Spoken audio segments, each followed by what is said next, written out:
So kind of riffing on that a second. So how do you think about organizational structure? More generally, kind of outside crypto, and then we can bring it back to kind of crypto context how do you think about structuring a company and the org structure that actually goes into making a successful company? Yeah, it depends on the scale of the company. So when you're 5 people, you don't have much of an org structure, right? Like everybody reports to the CEO or something. When you start to scale, I think org structure is ultimately driven by 3 things. Number 1 is, who do you have on your team? So it's really a pragmatic exercise. Like, is that person able to carry on that function?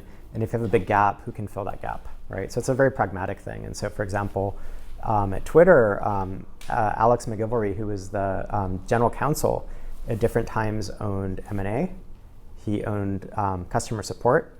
He owned trust and safety. He owned all these random things that a GC would never own, simply because he had the bandwidth and he was good and he was a good people manager. And then the second the person to run that function came in, they'd hand it off to that person, right? And so he was a gap filler in terms of those functional areas. So number 1 is pragmatism. Number 2 is, who's on the team and available, and do they have the bandwidth and can they do it for some period of time? And then number 3 is, where do you want tie breaking to happen? And so if you think about it, you're kind of deciding through org structure, where do you want people to make decisions below you on what?